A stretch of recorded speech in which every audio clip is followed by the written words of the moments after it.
नमस्कार, welcome to our channel Pooja classes 30। आज हम पर्यावरण पार्ट 4 अध्याय 2 स्थलमंडल, जलमंडल एवं वायुमंडल से जुड़े अति महत्वपूर्ण प्रश्न उत्तर करेंगे, जो आपकी सभी आगामी प्रतियोगी परीक्षाओं में आपके लिए महत्वपूर्ण होंगे। तो आपसे निवेदन है कि आप हमारे साथ वीडियो के अंत तक जरूर बने रहें। और अगर आप हमारे चैनल पर नए हैं तो हमारे चैनल को सब्सक्राइब जरूर कर लें, ताकि वीडियो की अगली नोटिफिकेशन आपको आसानी से मिल जाए। आपका पहला प्रश्न है, वायुमंडल के अध्ययन को क्या कहते हैं?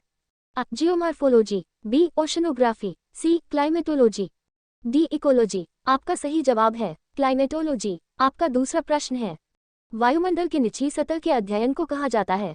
अ. Geomorphology, b. Oceanography, c. Climatology, d. Meteorology. आपका सही जवाब है मीटियोरोलॉजी। आपका तीसरा प्रश्न है, वायुमंडल की ऊपरी सतह का अध्ययन कहलाता है? अ. Climatology, b. Meteorology, c. Aerology, d. इनमें से कोई नहीं।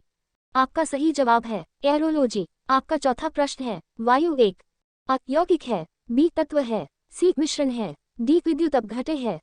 आपका सही जवाब है मिश्रण है। आपका पांचवा प्रश्न है, वायुमंडल में पाया जाता है? अ. गैसों का मिश्रण, बी. जल वाष्प, सी. धूल, कार्बन, नमक, परागकण आदि ठोस कण, डी. उपर्युक्त सभी। आपका सही जवाब है उपर्युक्त सभी। आपका छठा प्रश्न है, पृथ्वी के चारों ओर गैसों के समूह को क्या कहते हैं? अ. भूमंडल, बी. जल कण, सी. वायुमंडल, डी. जलमंडल। आपका सही जवाब है वायुमंडल। आपका सातवां प्रश्न है, हवा वायु में किस गैस की मात्रा सबसे अधिक होती है? अ. Hydrogen, b. Carbon dioxide, c. Oxygen, d. Nitrogen. आपका सही जवाब है नाइट्रोजन। आपका आठवां प्रश्न है, वातावरण में सर्वाधिक प्रतिशत है? अ. ऑक्सीजन का, बी. कार्बन डाइऑक्साइड का, सी. नाइट्रोजन का, डी. हाइड्रोजन का। आपका सही जवाब है नाइट्रोजन का। आपका नवां प्रश्न है, शुद्ध शुष्क हवा प्योर ड्राई एयर में नाइट्रोजन की मात्रा होती है? अ. 21%, बी. 27%, सी. 50%, डी. 78%। आपका सही जवाब है 78%। आपका 10वां प्रश्न है, शुद्ध शुष्क हवा प्योर ड्राई एयर में ऑक्सीजन की मात्रा लगभग होती है? अ. 78%, बी. 21%, सी. 1%, डी. 1%। आपका सही जवाब है 21%। आपका 11वां प्रश्न है, वायुमंडल की संघटक गैसों में दो सर्वाधिक मात्रा वाले गैस हैं? अ. नाइट्रोजन और ऑक्सीजन, बी. नाइट्रोजन और ऑर्गन, सी. ऑक्सीजन और हाइड्रोजन, डी. हीलियम और नियॉन। आपका सही जवाब है नाइट्रोजन और ऑक्सीजन।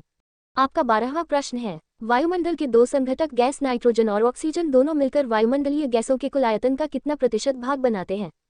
अ. 19%, बी. 39%, सी. 69%, डी. 99%। आपका सही जवाब है 99%।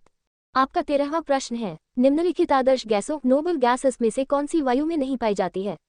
अ. Helium, b. Neon, c. Argon, d. Radon. आपका सही जवाब है रेडॉन। आपका 14वां प्रश्न है, वायुमंडल का घनत्व ऊंचाई के साथ? अ. घटता जाता है, बी. बढ़ता जाता है, सी. स्थिर रहता है, डी. इनमें से कोई नहीं। आपका सही जवाब है घटता जाता है। आपका 15वां प्रश्न है, पृथ्वी के ऊपर मौजूद वायुमंडलीय परतों लेयर ऑफ एटमॉस्फेयर की संख्या है? अ. 2, बी. 3, सी. 5, डी. 6। आपका सही जवाब है 5। आपका 16वां प्रश्न है, वायुमंडल को क्षोभमंडल, समतापमंडल आदि परतों में विभाजित करने का मुख्य आधार क्या है? अ. तापमान, बी. दाब, सी. संघटन, डी. घनत्व। आपका सही जवाब है तापमान। आपका 17वां प्रश्न है, किस मंडल को संवहन मंडल कन्वेक्टिव स्फीयर भी कहा जाता है? अ. क्षोभमंडल, बी. समतापमंडल, सी. मध्यमंडल, डी. आयनमंडल। आपका सही जवाब है क्षोभमंडल। आपका 18वां प्रश्न है, क्षोभमंडल की धरातल से औसत ऊंचाई है लगभग? अ. 8 किलोमीटर, बी. 14 किलोमीटर, सी. 18 किलोमीटर, डी. 22 किलोमीटर। आपका सही जवाब है 14 किलोमीटर। आपका 19वां प्रश्न है, क्षोभमंडल की धरातल से न्यूनतम ऊंचाई कितनी है? A. 2 kilometre, B. 8 kilometre, C. 18 kilometre, D. 22 kilometre. आपका सही जवाब है 8 किलोमीटर। आपका 20वां प्रश्न है, क्षोभमंडल की धरातल से अधिकतम ऊंचाई कितनी है?